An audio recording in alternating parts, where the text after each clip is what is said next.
Assalamualaikum warahmatullahi wabarakatuh. Halo anak-anak MTS Negeri 1 Palembang, apa kabarnya? Mudah-mudahan sehat selalu dan selalu dalam lindungan Allah Subhanahu wa taala. Amin. Baik, untuk materi kali ini kita akan bahas bab yang terakhir ya, yaitu bab fabel.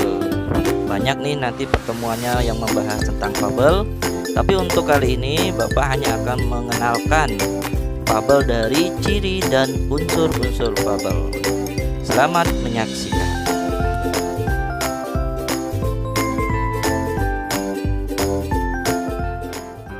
Kita melihat yang pertama, kita akan bahas ciri-ciri dari fabel.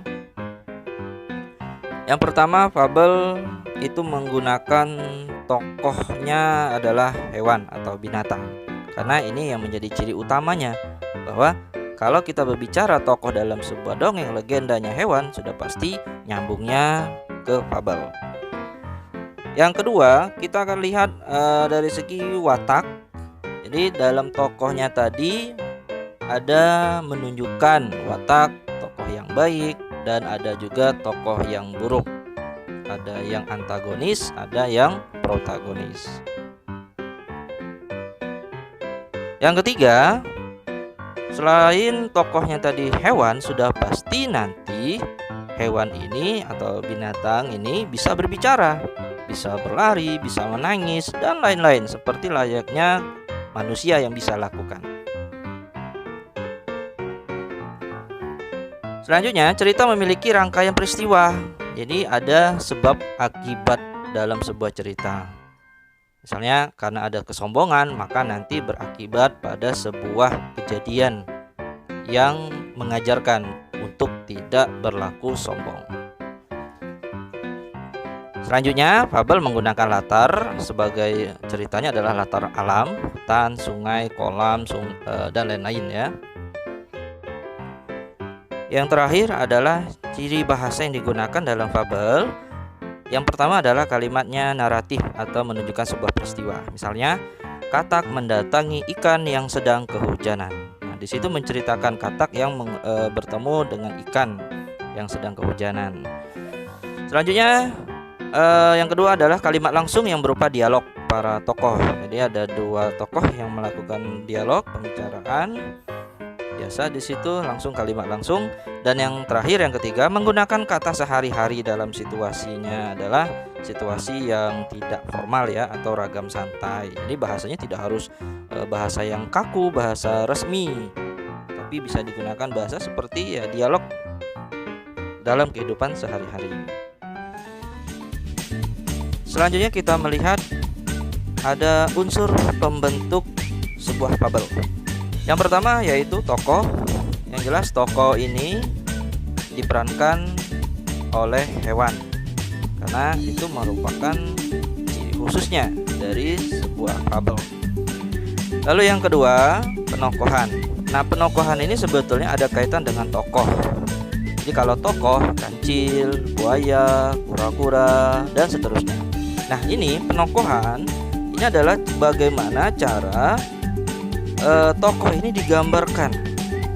Bisa dari segi fisik, bisa tindakan, dialog, monolog, dan juga bisa bersifat komentar atau narasi langsung dalam ada sebuah cerita. Misalnya, kancil adalah hewan yang bijaksana. Nah, itu merupakan contoh dari penjelasan langsung atau narasi yang ada dalam cerita. Untuk fisik misalnya kita melihat badannya besar, ototnya terlihat menonjol. Nah, itu menunjukkan penokohannya pasti adalah tokoh yang kuat. Selanjutnya, yang ketiga, watak. Watak ini berkaitan dengan perilaku ya, protagonis atau antagonis. Protagonis berarti tokoh yang disenangi, baik. Kalau antagonis yang dibenci, yang tidak disenangi oleh tokoh yang lainnya karena jahat tadi. Kamu jahat.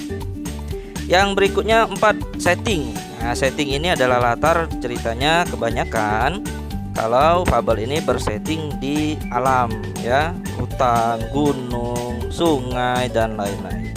Selanjutnya adalah tema. Nah, tema ini adalah gagasan yang mendasari cerita.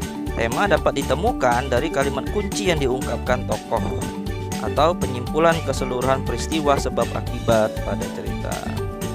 Lalu yang terakhir, amanat. Jadi amanat pasti ada dalam semua cerita, dan untuk fabel ini pesan yang disampaikan penulis secara tidak langsung.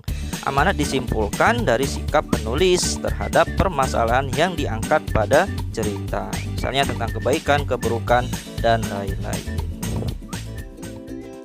Demikianlah materi yang Bapak sampaikan untuk pertemuan yang pertama dari bab yang terakhir, fabel, yang sudah tadi Bapak sampaikan.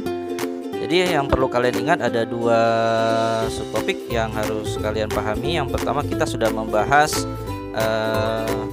ciri umum dari sebuah fabel, dan yang kedua adalah unsur-unsur pembentuk dari sebuah cerita fabel. Semoga bermanfaat, dan Bapak doakan semuanya dalam keadaan selalu sehat walafiat. Sampai jumpa lagi pada pertemuan selanjutnya. Jangan lupa setelah ini jawab pertanyaan yang sudah disiapkan. Oke. Wassalamualaikum warahmatullahi wabarakatuh.